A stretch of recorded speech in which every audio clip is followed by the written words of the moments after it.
안녕하세요. 고독한 낭독회 와주신 여러분들 반갑습니다. 오늘 고독한 낭독회에서는요, 한국의 고전소설 황순원 작가의 소나기 준비하였습니다. 소설 소나기는 1952년 신문학제에 처음 발표되어 현재까지 많은 사랑을 받고 있는 황순원 작가의 단편소설이죠. 사춘기 시절의 소년과 소녀의 첫사랑이라는 주제를 아주 서정적이게 담은 작품입니다. 1960년대부터 교과에 수록되어 있는 만큼 한국인이라면 한 번쯤은 만나봤던 작품이라 생각이 드는데요. 조금씩 시간이 흘러갈수록 어린 시절에 느꼈던 순수한 마음들이나 뭐라 표현할 수 없는 새로운 감정들에 대한 첫 만남이 세속적인 삶 속에서 흐려지거나 무뎌지곤 합니다. 이는 시간의 흐름에 따른 당연한 이치라고 생각을 하지만 그래도 가끔 그 시절 느꼈던 그런 감정들, 책임의 무게라는 허울은 좀 벗고 순수한 그때를 그리워하고 돌아보는 것도 괜찮지 않을까 생각이 드네요. 오늘 고독한 낭독회에서는요, 더 나은 인생에 대해서, 더 나은 삶에 대해서 읽어온 책들에서 잠시 벗어나서 온전히 자신의 감정과 감각을 받아들이는 시간이 되었으면 좋겠습니다. 네, 그럼 황순원 작가의 소나기, 오늘 고독한 낭독회에서 잠시 만나보시죠.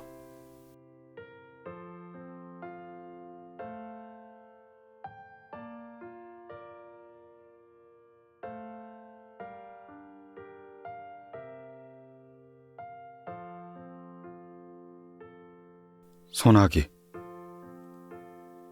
황순원. 소녀는 개울가에서 소녀를 보자 곧 윤초신의 증손녀 딸이라는 걸 알 수 있었다. 소녀는 개울에다 손을 잠그고 물장난을 하고 있는 것이다. 서울서는 이런 개울물을 보지 못하긴 한 듯이. 벌써 며칠째 소녀는 학교에서 돌아오는 길에 물장난이었다. 그런데 어제까지는 개울 기슭에서 하더니 오늘은 징검다리 한가운데 앉아서 하고 있다. 소녀는 개울독에 앉아버렸다. 소녀가 비키기를 기다리자는 것이다. 요행 지나가는 사람이 있어 소녀가 길을 비켜주었다. 다음 날은 좀 늦게 개울가로 나왔다. 이날은 소녀가 징검다리 한가운데 앉아 세수를 하고 있었다. 분홍 스웨터 소매를 걷어올린 목덜미가 마냥 희었다. 한창 세수를 하고 나더니 이번엔 물속을 빤히 들여다보고 있다. 얼굴이라도 비춰보는 것이리라. 갑자기 물을 움켜낸다. 고기 새끼라도 지나가듯.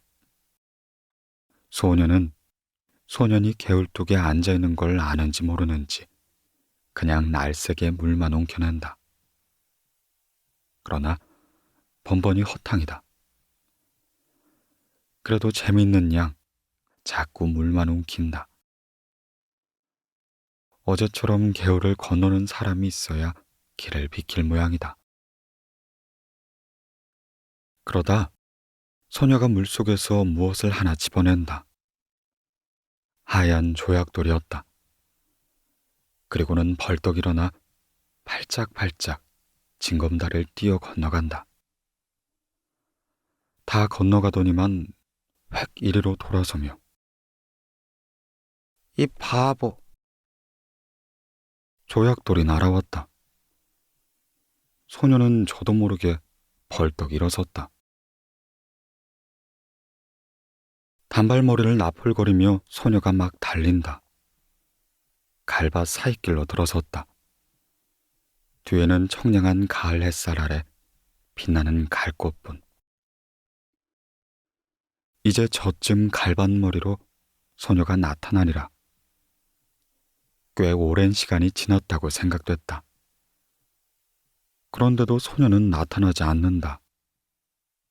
발돋움을 했다. 그러고도 상당한 시간이 지났다고 생각됐다. 저쪽 갈밭머리에 갈꽃이 한 움큼 움직였다. 소녀가 갈꽃을 안고 있었다. 그리고 이제는 천천한 걸음이다. 유난히 맑은 가을 햇살이 소녀의 갈꽃머리에서 반짝거렸다. 소녀가 아닌 갈꽃이 들길을 걸어가는 것만 같았다. 소녀는 이 갈꽃이 아주 배지 않게 되기까지 그대로 서 있었다. 문득 소녀가 던진 보약돌을 내려다보았다. 물기가 거쳐 있었다. 소녀는 조약돌을 집어 주머니에 넣었다. 다음 날부턴 좀 더 늦게 개울가로 나왔다. 소녀의 그림자가 배지 않았다. 다행이었다. 그러나 이상한 일이었다. 소녀의 그림자가 배지 않는 날이 계속될수록 소년의 가슴 한구석에는 어딘가 허전함이 자리 잡은 것이었다. 주머니 속 조약돌을 주무르는 버릇이 생겼다. 그러한 어떤 날, 소녀는 전에 소녀가 앉아 물장난을 하던 징검다리 한가운데 앉아보았다. 물속에 손을 잠갔다. 세수를 하였다. 물속을 들여다보았다. 검게 탄 얼굴이 그대로 비치었다. 싫었다. 소녀는 두 손으로 물속의 얼굴을 움키웠다. 몇 번이고 움키웠다. 그러다 깜짝 놀라 일어나고 말았다. 소녀가 이리로 건너오고 있지 않느냐. 숨어서 내가 하는 일을 엿보고 있었구나. 소녀는 달리기 시작했다. 디딤돌을 헛디뎠다. 한 발이 물속에 빠졌다.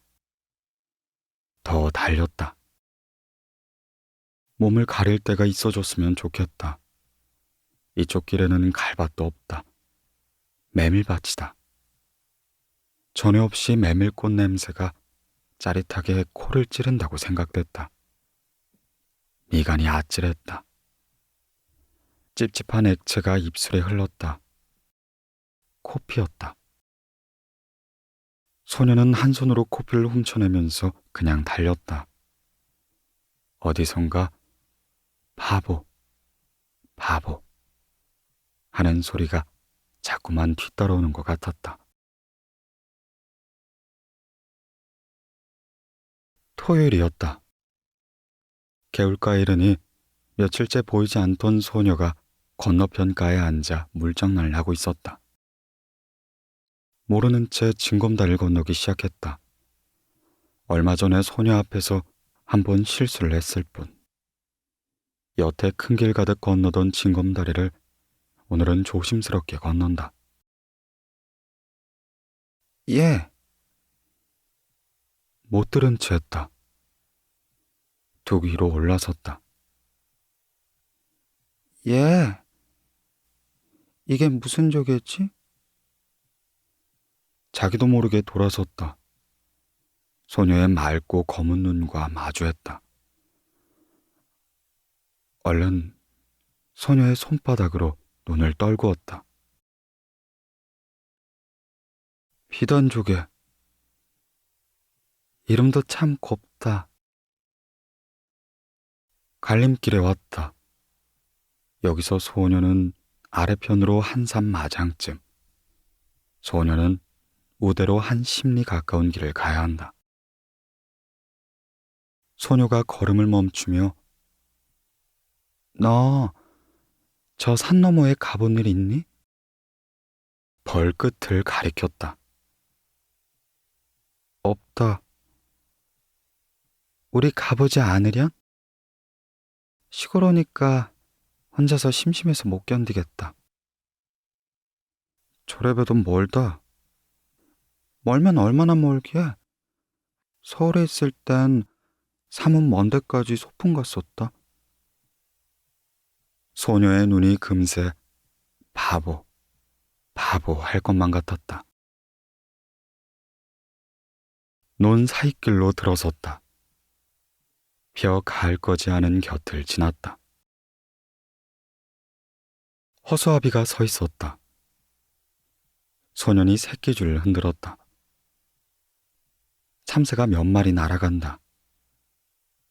참, 오늘은 일찍 집으로 돌아가 텃논의 참새를 봐야 할 걸 하는 생각이 든다. 야, 재밌다.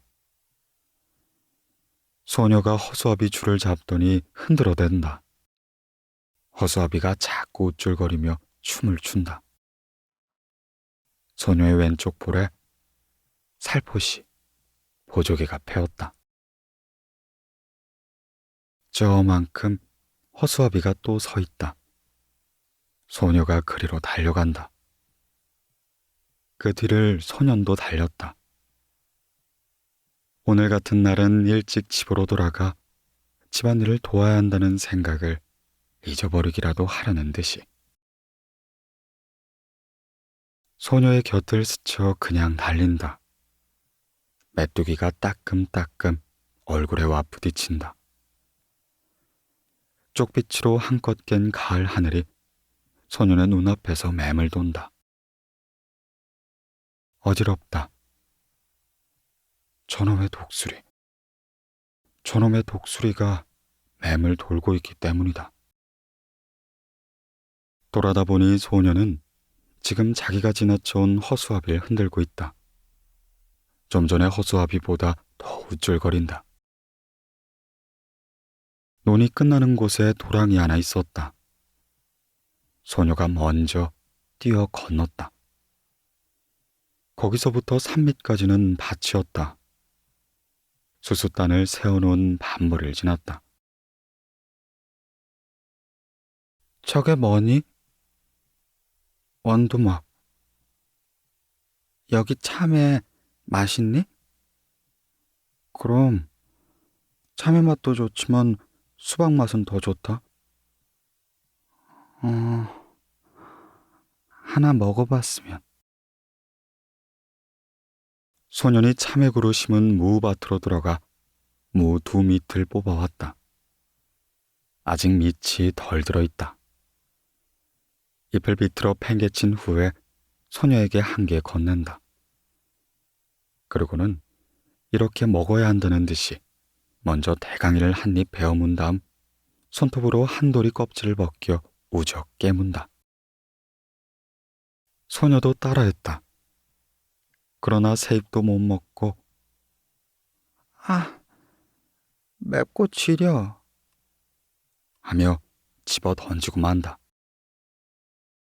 참, 맛없어서 못 먹겠다.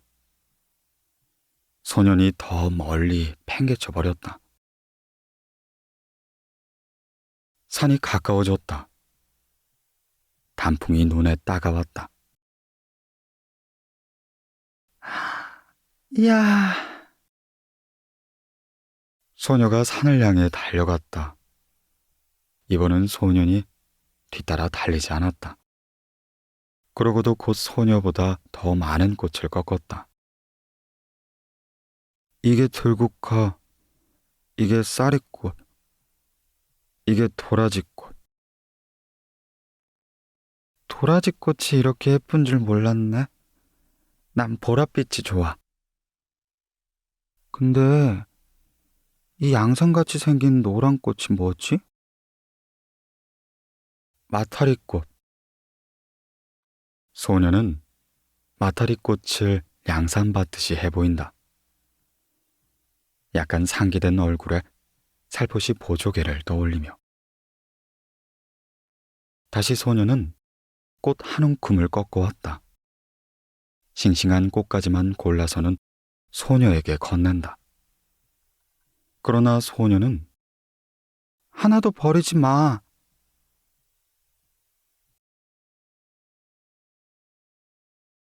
산마룻개로 올라갔다. 맞은편 골짜기에 오순도순 초가집이 모여 있었다. 누가 말할 것도 아닌데 바위에 나란히 걸터 앉았다. 유달리 주위가 조용해진 것 같았다. 따가운 가을 햇살만이 말라가는 풀냄새를 퍼뜨리고 있었다. 저건 또 무슨 꽃이지? 적잖이 비탈진 곳에 칡덩쿨이 엉키어 꽃을 달고 있었다. 꼭 등꽃 같네? 서울 우리 학교에 큰 등나무가 있었단다. 저 꽃을 보니까 등나무 밑에서 놀던 동무들이 생각난다. 소녀가 조용히 일어나 비탈진 곳으로 간다. 꽃송이가 많이 달린 줄기를 잡고 끊기 시작한다. 좀처럼 끊어지지 않는다. 안간힘을 쓰다 그만 미끄러지고 만다. 칡덩쿨을 그리 쥐었다. 소년이 놀라 달려갔다. 소녀가 손을 내밀었다.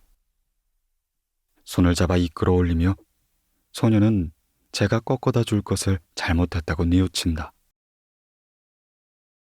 소녀의 오른쪽 무릎에 핏방울이 맺혀 있다.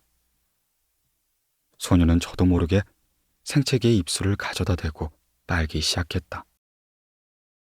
그러다가 무슨 생각을 했는지 획 일어나 저쪽으로 달려간다. 좀 만에 숨이 차 돌아온 소녀는 이걸 바르면 낫는다. 송진을 생채기에다 문질러 바르고는 그 다름으로 칡넝쿨 있는 대로 내려가 꽃 많이 달긴 몇 줄기를 끊어가지고 올라온다. 그리고는 저기 송아지가 있다. 그리로 가보자. 누런 송아지였다. 아직 콧뚜레도 깨지 않았다. 소년이 고삐를 바투 잡아지고 등을 긁어주는 채 훌쩍 올라탔다. 송아지가 껑충거리며 돌아간다. 소녀의 흰 얼굴이, 분홍 스웨터가, 남색 스커트가 안고 있는 꽃과 함께 범벅이 된다. 모두가 하나의 큰 꽃묶음 같다. 어지럽다. 허나 내리지 않으리라. 자랑스러웠다. 이것만은 소녀가 흉내내지 못할 자기 혼자만이 할 수 있는 일인 것이다. 너희 예서 뭐들 하느냐? 농부 하나가 억새풀 사이로 올라왔다. 송아지 등에서 뛰어내렸다. 어린 송아지를 타서 허리가 상하면 어쩌느냐고 꾸지람을 들을 것만 같았다. 그런데 나로 시킨 농부는 소녀 편을 한번 훑어보고는 그저 송아지 고삐를 풀어내며 에이, 어서들 집으로 가거라. 소나기가 올라.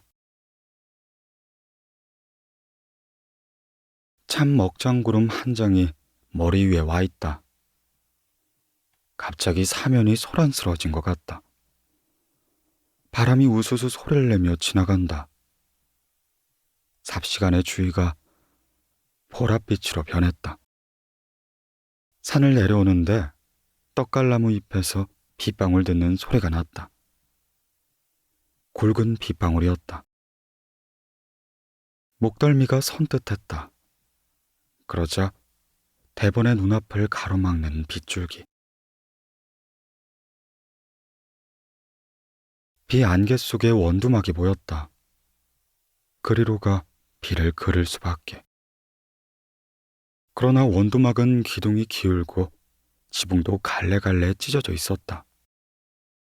그런대로 비가 덜 새는 곳을 가려 소녀를 들어서게 했다. 소녀의 입술이 파랗게 질렸다. 어깨를 자꾸 떨었다. 무명 겹조고를 벗어 소녀의 어깨를 싸주었다. 소녀는 비에 젖은 눈을 들어 한번 쳐다봤을 뿐 소년이 하는 대로 잠자고 있었다. 그러고는 안고 온 꽃묶음 속에서 가지가 꺾이고 꽃이 일그러진 송이를 골라 발밑에 버린다. 소녀가 들어선 것도 비가 새기 시작했다. 더 거기서 비를 그을 수 없었다. 밖을 내다보던 소년이 무슨 생각을 했는지 수수밭 쪽으로 달려간다. 세워놓은 수수단 속을 뒤집어 보더니 옆에 수수단을 날라다 더 세운다. 다시 속을 뒤집어 본다. 그러고는 이쪽을 향해 손짓한다. 수수단 속은 비는 안 새었다. 그저 어둡고 좁은 게 안 됐다.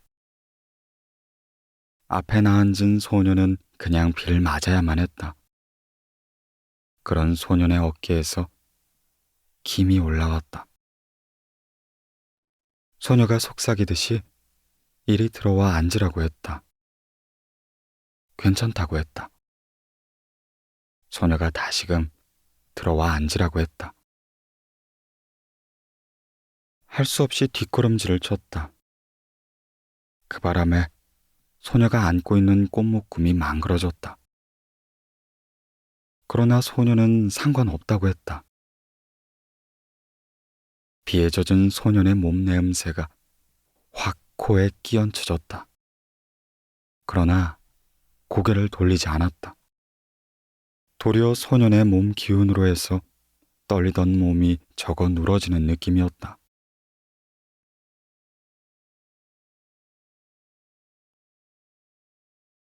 소란하던 수숫잎 소리가 뚝 그쳤다.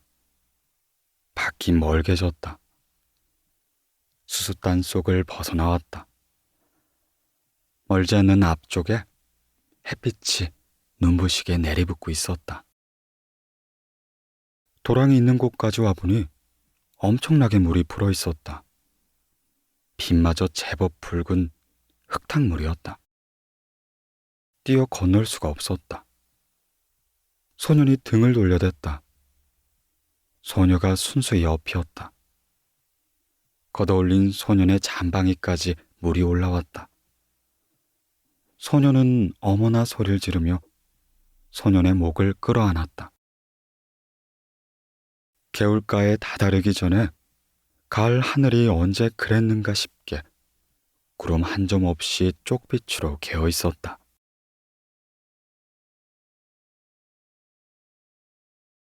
그 뒤로 소녀의 모습은 배지 않았다. 매일같이 개울가로 달려와 봐도 배지 않았다. 학교에서 쉬는 시간에 운동장을 살피기도 했다. 남몰래 5학년 여자반을 엿보기도 했다. 그러나 배지 않았다. 그날도 소녀는 주머니 속 조약돌만 만지작거리며 개울가로 나왔다. 그랬더니 이쪽 개울뚝에 소녀가 앉아있는 것이 아닌가. 소녀는 가슴부터 두근거렸다. 그동안 알았다. 어쩐지 소녀의 얼굴이 헬쑥해져 있었다. 그날 소나기 맞은 탓 아냐? 소녀가 가만히 고개를 끄덕였다.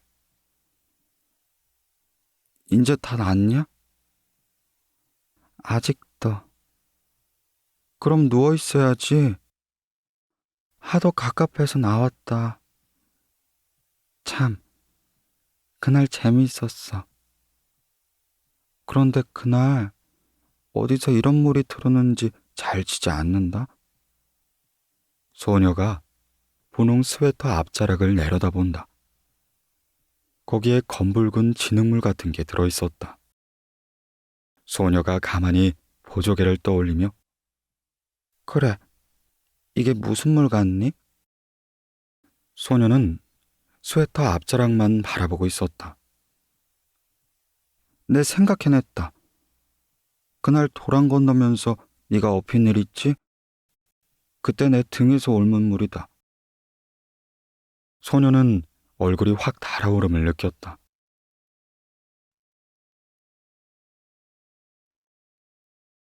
갈림길에서 소녀는 저 오늘 아침에 우리 집에서 대추를 땄다? 내일 제사 지내려고. 대추 한 줌을 내준다. 소녀는 주춤한다. 맛 봐라. 우리 증조할아버지가 심었다는데 아주 달다. 소녀는 두 손을 오그려 내밀며 참 알도 굵다. 그리고 우리 이번에 제사 지내고 나서 좀 이따 집을 내주게 됐다. 소녀는 소년애가 이사해 오기 전에 벌써 어른들의 이야기를 들어서 윤초신의 손자가 서울서 사업에 실패해가지고 고향에 돌아오지 않을 수 없게 되었다는 걸 알고 있었다. 그것이 이번엔 고향의 집마저 남의 손에 넘기게 된 모양이었다. 왜 그런지 난 이사 가는 게 싫어졌다. 어른들이 하는 일이니 어쩔 수 없지만. 전에 없이 소녀의 까만 눈엔 쓸쓸한 빛이 떠돌았다. 소녀와 헤어지고 돌아오는 길에 소녀는 혼자 속으로 소녀가 이사를 간다는 말을 수없이 되뇌어 보았다. 무어 그리 안타까울 것도 서러울 것도 없었다. 그렇건만 소녀는 지금 자기가 씹고 있는 대추 알의 단맛을 모르고 있었다. 이날 밤 소녀는 몰래 덕세 할아버지네 호두밭으로 갔다. 낯에 봐두었던 나무를 올라갔다. 그리고 봐두었던 가지를 향해 작대기를 내리쳤다. 호두송이가 떨어지는 소리가 별나게 크게 들렸다. 가슴이 섬뜩했다. 그러나 다음 순간 굵은 호두야 많이 떨어져라. 많이 떨어져라. 저도 모를 힘에 이끌려 마구 작대기를 내리치는 것이었다. 돌아오는 길엔 열이틀 다리 지우는 그늘만 골라 뒤졌다. 그늘의 고마움을 처음 느꼈다.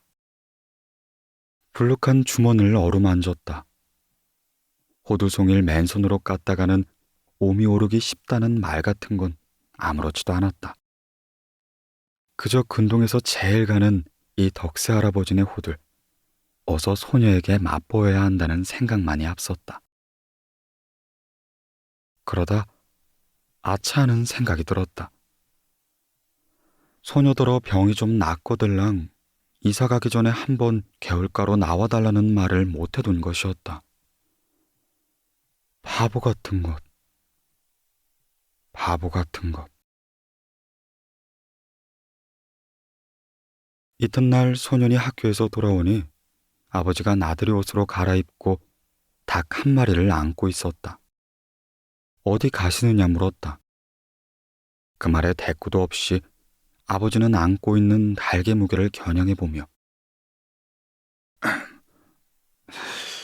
이만하면 될까? 어머니가 망태기를 내주며 벌써 며칠째 갸알갸알하군 알랄자를 보던데요. 그진 않아도 살은 쪘을 거예요. 소년이 이번엔 어머니한테 아버지가 어디 가시느냐고 물었다.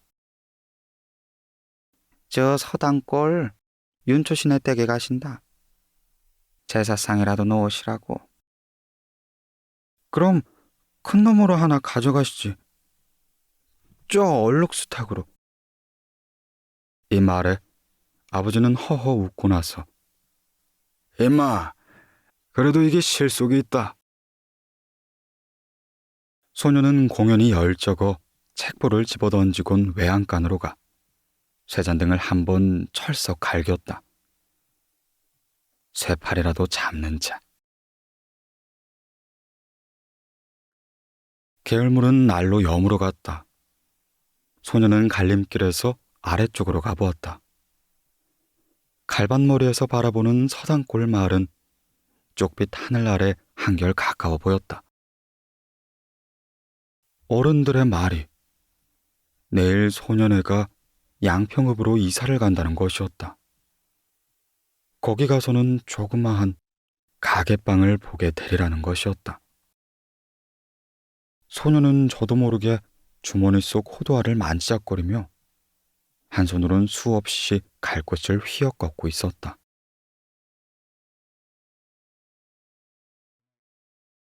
그날 밤, 소녀는 자리에 누워서도 같은 생각뿐이었다. 내일 소년회가 이사하는 걸 가보나 어쩌나, 가면 소녀를 보게 될까 어떨까. 그러다가 까무룩 잠이 들었는가 하는데, 아휴 참, 세상 일도. 마을 갔던 아버지가 언제 돌아왔는지, 그 윤초신의 댁도 말이 아니야. 그 많던 전답을 다 팔아버리고는 대대로 살아오던 집마저 남의 손에 넘기더니 또 학상까지 당하는 걸 보면, 남포불 밑에서 바느질 감을 안고 있던 어머니가 아휴, 증손이라고는 계집애 그 애 하나뿐이었죠? 그렇지. 사내에 둘이 있는 건 어려서 잊어버리고는. 아휴, 어쩌면 그렇게 자식복이 없을까. 글쎄 말이야. 이번엔 꽤 여러 날 앓는 걸 약도 변변히 못 써봤다더군. 지금 같아선 윤초신에도 대가 끊긴 셈이지. 그런데 참, 이번 계집엔 어린 것이 여간 잔망스럽지가 않아. 글쎄, 죽기 전에 이런 말을 했다지 않아. 자기가 죽거든 자기가 입던 옷을 꼭 그대로 입혀 묻어달라고.